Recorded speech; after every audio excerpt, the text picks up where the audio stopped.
மோடிங்கிற பேர்ல இருக்கவங்களாம் தப்பானவங்களா இருக்காங்களேன்னு ராகுல் காந்தி சொன்னார். பதவியை பறிச்சு அவரை கைது பண்ண சொல்லி உத்தரவு போட்டு எல்லாம் பண்ணாரு இந்த ஓம் பிர்லா. இன்னைக்கு நாடாளுமன்றத்துக்கு உள்ளேயே வந்து ஓட் சோறுன்றாங்க. நிர்மலா சீதாராமன் பார்த்து சொல்றாரு யூ ஆர் அ தீஃப்ங்கிறார். திரும்பவும் இபிஎஸ் கூட செங்கோட்டையன் வந்து இணையறதுக்கோ இல்ல சசிகலா அவர்கள் வரதுக்கோ ஓபிஎஸ் அவர்கள் வரதுக்கோ இதுக்கெல்லாம் வாய்ப்பு இருக்குங்களா? எல்லாரும் சேர்ந்து ஒரே கட்சியா தேர்தல் களத்துல நிக்கிறதுக்கு வாய்ப்பு இருக்குங்களா? அதைத்தான் நான் தான் முதல்ல சொன்னேன். பாஜக டெஸ்பரேட்டா இருந்தா அவங்க தான் அந்த கட்சியை நாளா பிரிச்சாங்க. இன்னைக்கு அவங்களால ஒன்றும் பண்ண முடியல. மக்கள்கிட்ட ஓட்டு கேட்க வேண்டிய கஷ்டத்துக்கு ஆளாயிட்டாங்க.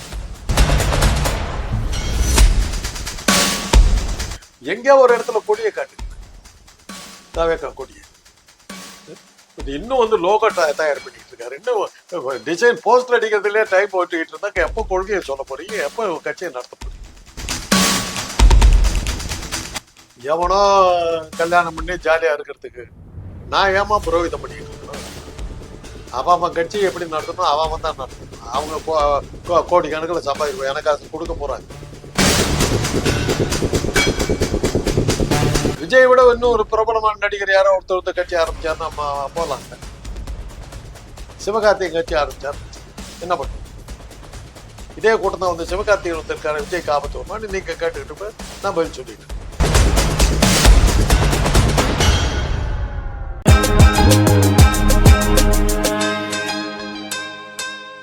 சார், பாமகல இருந்து அன்புமணி அவர்களை நீக்கி ராமதாஸ் அவர்கள் உத்தரவிட்டு இருக்காங்க. இந்த பதவி நீக்கத்தை நீங்க எப்படி சார் பாக்குறீங்க? அதைத்தான் நான் கேட்கிறேன். பதவி நீக்கங்கிறது அவ்வளவு சுலபமா? ஒரு கட்சியில வந்தாக்கா செயற்குழு இல்லையா, பொதுக்குழு இல்லையா, தலைவர் இல்லையா, செயலாளர் இல்லையா, எல்லாம் சேர்ந்து ஒன்று கூட இல்லாம ஒரு செயல் தான். சாதாரண ஒரு தொண்டனை நீக்கலாமா கட்சி விட்டு? தொண்டனை நீக்கிறதா இருந்தா கூட பொதுக்குழுவின் ஒப்புதலுடன் பொதுச் செயலாளருடைய அனுமதியுடன் இந்த அறிவிப்பு வெளியிடப்படுகிறது தான் போடுவாங்க. ஒரு உண்மையான அரசியல் கட்சியா இருந்தது. இது குடும்பம். ஏன் நான் கட்டின வீடு நீ வீட்டுக்குள்ளார வராது போன்றாரு, அவ்வளவுதான் அதுக்கு அர்த்தம். அதை போய் நம்ம வந்து பேச வேண்டிய அவசியம் இல்லை. அங்க அரசியல் செய்து அந்த விஷயமே அங்க நடக்கல. அப்பாவும் மகனும் அடிச்சுக்கிறாங்க. திரும்பவும் இணைந்துருவாங்கன்னு நினைக்கிறேன். சொத்து தகராறு. அந்த சொத்து கரெக்டா கொடுத்துட்டீங்கன்னா சேர்ந்து போறாங்க. இதுக்கு நாம என்னத்துக்கு அதுல போய் தலையிடுவாங்க? அவர் நான் சம்பாதிச்ச சொத்து யாருக்கு வேணா எடுத்து கொடுக்குறாரு. அது அன்புமணி தான் பார்த்துக்கிட்டு நாம என்ன பண்ண முடியாது. நாம இல்லைங்க ராமதாஸ் 1000 இருந்தாலும் உங்க பிள்ளையாடு நாமளா போய் சொல்ல முடியும்? சொத்து தகராறுமா, வேற ஒண்ணு இல்ல, குடும்ப தகராறு. அதுக்கும் அரசியலுக்கு சம்பந்தம் இல்லை. இதை நீங்க கேட்க வேண்டியது நீங்க, நான் இல்ல. பொதுக்குழுத்துக்கு கூட தீர்மானம் போட்டாங்களா? செயற்குழு இது பண்ணிச்சா? ஒப்புதல் இருக்குதா? அதுக்கான கையெழுத்தெல்லாம் எல்லாரும் கையெழுத்து போட்டிருக்காங்களா? அதுக்கு மெஜாரிட்டியான உறுப்பினர்கள் சொல்லியிருக்காங்களா? சொல்லுங்கன்னு கேட்டிருக்கணும். கேட்கலையே. உடனே ஹெட்லைன்ஸ் அன்புமணி நீக்கம் அப்படி. சரி, இப்ப நிறைய கட்சிகள்ல உட்கட்சி பூசல் தொடர்ந்து இருந்துட்டே வருது. அது மூலியமா உட்கட்சி பூசல் மூலமா அந்த கட்சியில இருந்து நிறைய பேருமே வந்துட்டு விலகிட்டே வராங்க. எக்ஸாம்பிளுக்கு பார்த்தோம்னா இப்ப அதிமுகல இருந்து செங்கோட்டையன் அவர்களை வந்து நீக்கி இருக்கிறாங்க. அது மட்டும் இல்லாம மதிமுகல இருந்து மல்லை சத்யா அவர்களையுமே நீக்கி இருக்கிறாங்க. அதே மாதிரி பாமகல இருந்து அன்புமணி அவர்களை நீக்கி இருக்காங்க. இந்த மாதிரி ஒவ்வொரு கட்சிகளுடைய பிளவு தாவேகாவுக்கு ஒரு நல்ல இதா ஆகுங்களா? அதாவது தாவேகாவுடைய 2026 தேர்தல் களத்துக்கு இது வந்து வாக்குகளா மாறுங்களா? மல்லை சத்யா விஜய்கிட்ட போயிட்டாரா? மல்லை சத்யா புதுதா ஒரு கட்சியை ஆரம்பிக்க போறதா விஜய்கிட்ட போயிட்டாரா? அப்புறம் யார சொன்னீங்க? அன்புமணி விஜய்கிட்ட போயிட்டாரா? இவங்க எல்லாம் விஜய் கிட்ட போல சார். உடனே நீங்க கூட்டிட்டு போய் சேர்த்துருவீங்க போட்டுருக்கு.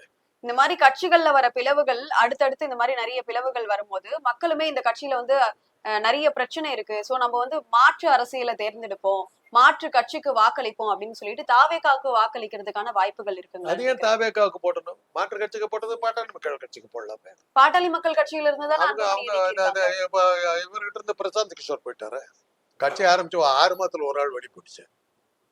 ஆரம்பிச்ச 6வது மாதத்துல இருந்து கட்சி விட்டு வெளியே போயிட்டார் ஒரு ஆள். அப்புறம் இன்னும் கொஞ்ச நாள் போனா யாரெல்லாம் போகணும் யாருக்கு தெரியும். ஆரம்பிச்ச 6வது மாசமே கட்சி காலி ஆகி போச்சுன்னா அப்புறம் என்ன இருக்கு சார்? இப்ப ஏடிஎம்கேல இருந்து செங்கோட்டையன் அவர்களை வந்து நீக்கி இருக்காங்க. சோ இப்போ செங்கோட்டையன், டிடிவி தினகரன் அவர்கள், சசிகலா அவர்கள், ஓபிஎஸ் இவங்கெல்லாம் இணையறதுக்கு வாய்ப்பு இருக்குங்களா? நிச்சயமா இருக்கு. என்ன இன்னைக்கு பாஜக அவனுடைய நிலைமை பரிதாபமா இருக்கு. மாட்டிக்கிட்டு முழிக்கிறாங்க. அவங்களுக்கு இருந்தது 3 சக்தி: தேர்தல் ஆணையம், அமலாக்கத்துறை, சில நீதிபதிகள். 3 பேருமே இன்னைக்கு காலியாகிட்டாங்க. தேர்தல் ஆணையத்தினுடைய சந்தி சிரிக்குது. ஓட் ஷோர் அப்படிங்கிறார் நாடாளுமன்றத்துல. பிரதம மந்திரியும் அமித்ஷாவும் வர்றாங்க, என்று சொல்லிட்டு ஓட் ஷோருங்கிறாங்க. சபாநாயகர் வாங்கி மூடிட்டு உட்காந்துருக்காரு. ஒரு காலமா இருந்தது முன்னாடியா இருந்தா எப்படி இருந்திருக்கும்?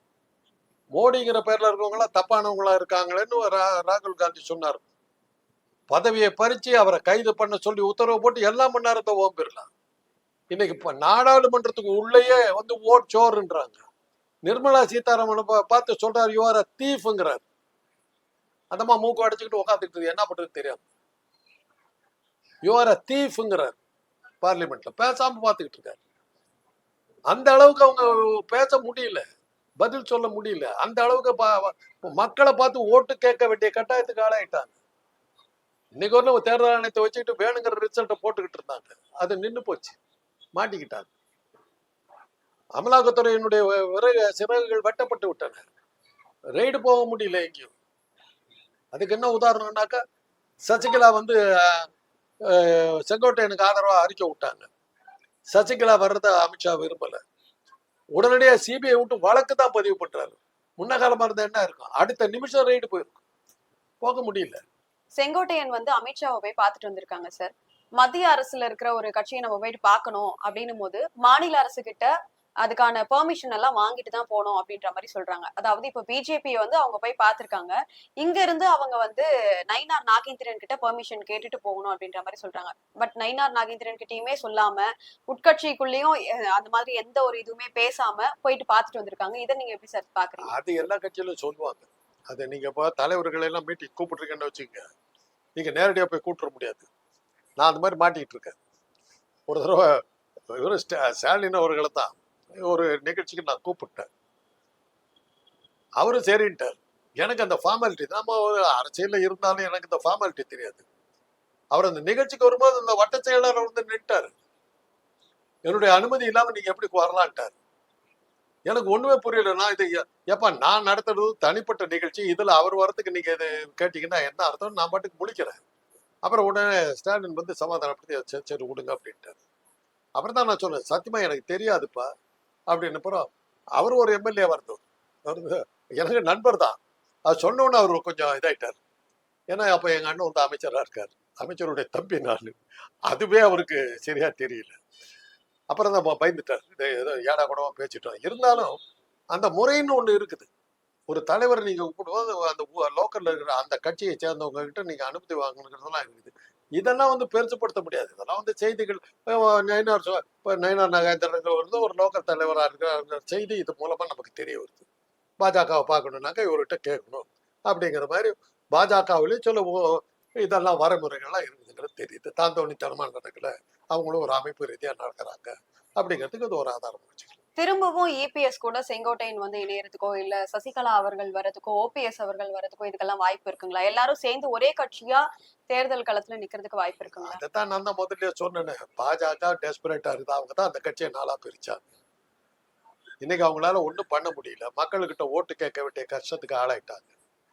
தேர்தல் ஆணையத்தை நம்பி ஜெயிக்க முடியுமாங்கிறது தெரியல. மக்களை பத்தி சிந்திக்க வேண்டிய கட்டாயத்துக்கு ஆளாயிருக்காங்க. அதனால தானே ஜிஎஸ்டி வரியை குறைக்கிறதும் மக்களுக்கு நன்மையை பயக்கும் திட்டங்களை சொல்றதும். இதுவரையும் என்னைக்காவது பேசியிருக்காங்களா அவங்க? பாகிஸ்தான் தீவிரவாதம், முஸ்லீமா தீவிரவாதம், இதைத்தான் பேசிக்கிட்டு இருப்பாங்க. எல்லையில நமக்கு ஆபத்து அப்படி இருப்பாங்க. இந்த தடவை தானே உங்களுக்கு மகிழ்ச்சி தரும் செய்தி, ஜிஎஸ்டி வரியை குறைக்கிறேன், உங்களுக்கு நல்லது செய்ய போகிறேன். எப்படி நல்லது செய்ய போறேன்னு அந்த மாதிரி சொல்லு. உங்களுக்கு இருந்த அந்த ஜிஎஸ்டி கட்டத்தை நீக்கி விட்டோம், போட்ட அந்த அம்மா அந்த அளவுக்கு போயிட்டாங்க. அதனாலதான் யாரால பிரிக்கப்பட்டு பிரிஞ்சு இருந்தாங்களோ அவங்களெல்லாம் ஒன்னா சேர்த்துற நிலைமையை தான் இப்போ வந்து அமித்ஷா கிட்ட போய் கேட்கறாங்க, எப்படி சேர்றதுன்னு கேட்கறாங்க. அவர் கைடன்ஸ் கொடுத்துட்டு இருக்காரு. எல்லாம் ஒன்னா சேர்த்துப்பாங்க, ஒன்றும் பிரச்சனை இருக்கு. திருப்பூர்ல நடந்த பிரச்சாரத்துல இபிஎஸ் அவர்கள் சொல்லியிருக்கிறாங்க, ஆட்சி அதிகாரத்துல இருக்கிறவங்களுடைய துணையோட சேர்ந்து இந்த கஞ்சா மாதிரியான போதைப் பொருள் பழக்கம் வந்து நிறைய இருக்கு. இத வந்து காவல்துறையாலையுமே வந்து கட்டுப்படுத்த முடியல, காவல்துறையே வந்து பயப்படுறாங்க, ஏன்னா ஆளுங்கட்சியுடைய சப்போர்ட் இருக்கு அப்படின்னு சொல்லிட்டு. இது எல்லாமே வந்து அதிமுக ஆட்சிக்கு வந்தா மட்டும்தான் மாற முடியும், மத்தபடி வேற எந்த வழியிலயும் இதை வந்து மாத்த முடியாதுன்ற மாதிரி இபிஎஸ் சொல்றாங்க. அது கரெக்ட். ஏன்னா ஆளுங்கட்சின்னு அவர் சொன்னது கரெக்ட். அம்பானி துறைமுகத்துல தான் இந்த குஜராத்ல இருந்தா எல்லாமே வந்தது. அதனால அவர் கரெக்டா சொல்றாரு. அவருடைய கூட்டணியில இருந்தவங்க தான் அதை நடத்துறாங்க. இப்ப அதானி துறைமுகத்துல இருந்தா வந்தது. இப்ப அதானி எதிர்த்து அவர் பேசுறாருன்னு தெரியுது. அதானி மேல அவர் வந்து நடவடிக்கை எடுப்பார், ஆட்சிக்கு வந்தா நடவடிக்கை எடுப்பாருன்னு சொல்லியிருக்காரு. அது மோடி தான் பார்த்து. பாமக தரப்புல இருந்துமே அன்புமணி அவர்கள் இதே மாதிரியான குற்றச்சாட்டு தான் வச்சிருக்காங்க. அதாவது பாமக வந்து ஒவ்வொரு வாட்டியும் திமுகவை தட்டி தட்டி எழுப்பிட்டு இருந்தா மட்டும்தான் அவங்க இந்த ஊழல் எல்லாம் குறைப்பாங்க போல அப்படின்ற மாதிரி இப்ப அன்புமணி அவர்கள் சொல்றாங்க. இந்த மாதிரி நிறைய கட்சிகள் அடுத்தடுத்து வந்து திமுகவுக்கு எதிராகவே சொல்லிட்டு இருக்கிறது மூலமா மொத்த கட்சிகளும் ஒரு சைடு, திமுக ஒரு சைடு இருந்துட்டு திமுகவை தான் எதிர்க்கிறாங்க அப்படின்ற மாதிரி இருக்கு. இது வந்து தேர்தல் 2026க்கான தேர்தல் காலத்துல எந்த மாதிரியான மாற்றத்தை உருவாக்கும்? ஆக நீங்க ஒத்துக்கிறீங்க, இவ்வளவு பேர் சேர்றாங்க திமுக எதிர்ப்பா. திமுக அவ்வளவு பெரிய மலையா நிக்குது, சிறு கூழாங்கற்கள்லாம் கத்திக்கிட்டு இருக்குதுன்னு அர்த்தம். அவ்வளவுதான். திமுக இதை நீங்க சொன்னதின் மூலமா திமுகவுடைய சக்தி வெளிப்படுது. ஒரு இது சொன்னாங்க, சீதை தூய் கொளுத்ததில் நிரூபணமானது ராவணனின் கற்புன்னாங்க. சீதை பதிவிரதையா இருந்தா, அதனால அவ தீ குளிச்சா. ராவணங்க வந்து அவளை கெடுத்துருந்தான்னாக்கா அவ எப்படி பதிவிரதையா இருந்திருக்க முடியும்? ஆக ராவணன் அவளை வந்து ஒடுக்க வச்சிருந்திருக்கான். கடத்திக்கிட்டு போன ராட்சசன் கீட்சசன் சொன்ன ராவணன் சீதையை தொடவே இல்லை. அதனாலதான் சீதை தீ குளிச்ச போது அவ பத்தினி நிரூபணம் ஆன போது நிரூபணமானது ராவணனின் கற்பு, ராவணன் யோக்கியமா இருந்திருக்காங்கிறது. அது மாதிரிதான் இவ்வளவு பேரு சேர்ந்து யார் மேல கல்லட்டி அடிக்கிறாங்கன்னா திமுக அவ்வளவு ஸ்ட்ராங்கா திமுக இருக்குதுன்னு அர்த்தம். சார், இப்ப விஜய் அவர்களுடைய பிரச்சாரத்துக்கு நேத்தே அதுக்கான வண்டியில இருந்து எல்லாமே தயாராயிடுச்சு. அதுக்கான லோகோவை வந்து அவங்க பிரத்யேகமா நேத்து வெளியிட்டு இருக்காங்க. அதுல வந்து சில கோட்ஸ்மே இருக்கு. உங்க விஜய் நான் வரேன், தமிழ்நாடை வந்து திருப்பி இது பண்ணுவோம், அந்த மாதிரி பல கோட்ஸ்மே இருக்கு. இத பத்தி என்ன சார் நினைக்கிறீங்க? இன்னும் அவங்க இன்னும் லோகோ தயார் பண்றது இதுலதான் இருந்துட்டு இருக்காங்களே. இன்னும் அவங்க கொடியவே யாருக்குமே சரியா தெரியலமா. அது என்ன கலர்ல இருக்குது, அந்த கொடியில என்ன உருவங்கள்? மஞ்சள் சிவப்பு கலர்ல இருக்குன்னு எல்லாருக்குமே தெரியுங்களே. அப்படியா? சரிம்மா, ரொம்ப தேங்க்ஸ்மா. எல்லாத்துக்கும் தெரியும். நீங்க பாருங்க, மடைய எனக்கு தெரியல பாருங்க. அரசியல்லயே உட்காந்துட்டு இருக்கேன், எனக்கு தெரியல. உங்களுக்கு தெரிஞ்ச எங்க கொடி ஏதா இங்க பறக்குதா? வழியில் நம்ம கொடி பறந்துட்டு இருக்குதா? அது எப்படி உங்க ஆபீஸ் பண்ணிட்டு இருக்காங்களா? தெரியலையே. எங்கேயோ ஒரு இடத்துல கொடியை காட்டுங்க, தாவேக்கா கொடியை. இன்னும் வந்து லோகோ தயார் பண்ணிட்டு இருக்காரு. இன்னும் டிசைன் போஸ்டர் அடிக்கிறதுலயே டைம் ஓட்டிட்டு இருந்தாங்க. எப்போ கொள்கையை சொல்ல போறீங்க, எப்போ கட்சியை நடத்த போறீங்க? சார், இப்ப இந்த பரப்புரை வந்து வெறும் வாய் வார்த்தையாவே போயிட்டு இருக்கு. ஒவ்வொரு சைட்ல இருந்தும் நாங்க என்ன பண்ணோம் அப்படின்றத வந்து மாத்தி மாத்தி சொல்ற மாதிரியும், லைக் உதயநிதி ஸ்டாலின் வந்து அவங்க சைட்ல இருந்து பேசுற மாதிரியும், இபிஎஸ் அவங்க சைட்ல இருந்து பேசுற மாதிரியும், இது மாதிரி வெறும் வாய் வார்த்தையாவே போயிட்டு இருக்கு. ஒரு பரப்புரைன்றது எந்த மாதிரி சார் இருக்கணும்? அது தெரிஞ்சா நான் கட்சி ஆரம்பிச்சிருப்பேன்ல. எவனோ கல்யாணம் பண்ணி ஜாலியா இருக்கிறதுக்கு நான் ஏமா புரோகிதம் பண்ணிட்டு இருக்கணும்? அவன் கட்சியை எப்படி நடத்தணும், அவன் தான் நடத்தணும். அவங்க கோடி கணக்கில் சம்பாதிருப்பாங்க, எனக்கு அதை கொடுக்க போறாங்க. அவங்க கட்சியில இருக்கவங்க அவங்கள சொல்லுவாங்க. பெரிய பெரிய விற்பனர்கள், அரசியல் மேதைகள் எல்லாம் இருக்காங்க, அவங்க சொல்லுவாங்க. அவங்களுக்குன்னு ஆலோசகர்கள் இருக்காங்க, அட்வைசர்ஸ் இருக்காங்க, எல்லாம் இருக்காங்க, அவங்க சொல்லுவாங்க. பரப்புரைங்கிறத வந்து நம்மளை பொறுத்தவரை என் மனசுக்கு அது வந்து படியது. இவர் நல்லது செய்வார் அப்படிங்கிற எண்ணம் எனக்கு வரணும். அவருடைய பேச்சை கேட்கும்போது, அவரை பார்க்கும்போது எனக்கு அவரை பார்த்த உடனே ஒரு நம்பிக்கை வரணும். கண்டிப்பா செய்வாருங்கிற நம்பிக்கை வரணும். இதெல்லாம் உருவாக்குறவன் தான் தலைவனா வர முடியும். நான் அதைத்தான் உங்க மீடியாக்களுக்கிட்ட நான் சொல்றது என்னன்னா, எங்களை மாதிரி ஆட்களை நீங்க அறிமுகப்படுத்தலாம், பிரபலப்படுத்தலாம், தலைவனாக்க முடியாது. தலைவனாக்குறதுக்கு ஒரு தனி தகுதி வேணும். எல்லாருமே படத்துல வந்து நடிச்சிடுறாங்கம்மா. ஹீரோவா சில பேர் தான் நிக்கிறான். சில அற்புதமான பல நடிகர்கள் காணாம போயிட்டாங்கம்மா. உள்ளே வரல அவங்க. நடிப்புனா என்னன்னே தெரியாத பல பேர்கள்லாம் வந்து பிச்சுக்கிட்டு போனாங்க. பார்த்திருக்கோம் நாங்க, சினிமா உலகத்துல பார்த்திருக்கோம். ஜெய்சங்கர் தான் சொல்லுவாரு, ரொம்ப நெருக்கம். அதாவது சின்ன வயசுல இருந்து அவர் கல்லூரி நாட்கள்ல இருந்து எனக்கு தெரியும். நடிகர் அவருக்கு முன்னாடி இருந்தே தெரியும். எங்க வீட்டுக்கு எதிர்த்து அப்படியே இருந்தார் சேலத்துல. அப்புறம் ரொம்ப என்னை வந்து டே காந்தார் தான் கூப்பிடுவாரு. ரொம்ப நெருக்கம். அவர் சொல்லுவாரு, ஏண்டா நாங்க எடுத்ததெல்லாம் படம் நினைச்சிட்டு கேடா நீ பாரு. அவ்வளவு ஓப்பனா பேசுற நடிகர் நான் பார்த்ததே கிடையாது. ஏதோ ஓடுதுரா, ஏதோ ஓடுது, ஜனங்க பாக்குறாங்க. ஒரு போட்ட ப்ரொடியூசர் போட்ட காசு 1000 ரூபா போட்டானா 1500 ரூபா வருது, ஒரு 500 ரூபா லாபம் கிடைக்குது. அவ்வளவுதான் மினிமம் கேரண்டி ஓட்டுறோம். நான் ஒரு நடிகன் எவங்கிட்ட போய் சொல்றதுல பச்சையா பேசினார். அது சிவகுமார் அவர்களே ஒரு தடவை என்கிட்ட சொன்னார். சிவகுமார் சொன்னாரா, ஜெய் ஏண்டா நம்ம 2 பேரும் என்னடா படம் கொடுத்துருக்கோம் அப்படின்னா ஒரு தடவை. அதெல்லாம் பேசாத ஜெய், ஓடுறவங்கள ஓட்டுன்னு போட்டு நான் சொன்னேன்னு என்கிட்ட ஓப்பனா சொன்னார். இதெல்லாம் இருக்குமா? அதெல்லாம் அதே சமயத்துல ஜெயும் சரி சிவகுமாரும் சரி அவங்களுடைய நடிப்புகளை பார்த்து நம்ம ஆச்சரியப்பட்டிருக்கோம். சில படங்கள்ல ஜெயால தான் முடியும், சில படங்கள்ல சிவகுமாரால தான் முடியும். உதாரணத்துக்கு சொன்னா சொல்லத்தான் நினைக்கிறேன் போன்ற படங்கள் சிவகுமாரால தான் முடியும். அந்த மாதிரி படங்கள் அது மாதிரி ஜெய்சங்கர் வந்து சில படங்கள் வந்து பூவா தலையா போன்ற படங்கள்ல ஜெயசங்கரால தான் முடியும். அது மாதிரி காட்டியிருக்காங்க. இருந்தாலும் அப்ப நான் சொல்லுவேன், ஏங்க இப்படி எல்லாம் சொல்றீங்க, சமாதானத்தைப்படுத்தாத, ஆறுதல் சொல்லாத அப்படின்னு சில நடிகர்கள் இவங்கெல்லாம் நடிக்கிறாங்கடா, அவங்க நடிகனா நான் நடிகனாடா, அவ்வளவு ஓப்பனா பேசுவார். ஆனா அவருக்கு சொன்னார், மக்கள் என்ன ஆதரிக்கிறாங்க, ரைட், தயாரிப்பாளர்கள் என்னால திருப்தியா இருக்காங்க, அவ்வளவுதான் என்னுடைய கடமை. என்னை வந்து அவார்டு வாங்குறதுக்கு நடிக்க சொல்லாத நான் மாட்டேன், எனக்கு அது வேண்டாம். எனக்கு அவார்டு வந்து மக்கள் கொடுக்கறது தான், இந்த அதிகாரிகள் கொடுக்குற அவார்டு எனக்கு வேண்டாம். சிறந்த நடிகர் படத்தை பத்தி அவர் கிடைச்சவர்னு கவலைப்பட்டு 300 படத்துக்கு மேல நடிச்சார். அதுதான், அதாவது அரசியலும் அதே தான். சொல்றது வந்து என்னுடைய மனசுக்குள்ளார படிஞ்சு, ஆகா இவர் நல்லது செய்வார்கிற எண்ணத்தை உருவாக்குற அளவுல உங்களுடைய வாக்கு உண்மை இருக்கும். ஒரு உதாரணமா உங்களுக்கு சொல்லணும்னாக்கா, ஷேக்ஸ்பியர் படிச்சீங்கன்னா தெரியும். ஜூலியஸ் சீசர் அந்த நாடகத்துல சீசரை கொன்னுடுவாங்க. சட்டம் பார்லிமெண்ட்லயே கத்தியால குத்திடுவாங்க. சீசர் வந்து சர்வாதிகாரியா பாக்குறான்னு சொல்லிட்டு குத்துவாங்க. அவருடைய உயிர் நண்பனா கருதப்பட்ட புரூட்டஸே கடைசியா வர்றான். அப்பதான் சீசர் கேட்கிறான், யூ டூ புரூட்டஸ் அப்படிங்கிற. எஸ் அப்படின்னு சொல்லிட்டு அவன் குத்துறான். தென் யூ டூ புரூட்டஸ் அப்படின்னு சொல்லிட்டு போன புரூட்டஸ் கத்தி எடுக்கிறான். தென் ஃபால் சீசர் அப்படி சொல்லி உடுத்து செத்து போயிடுறான்.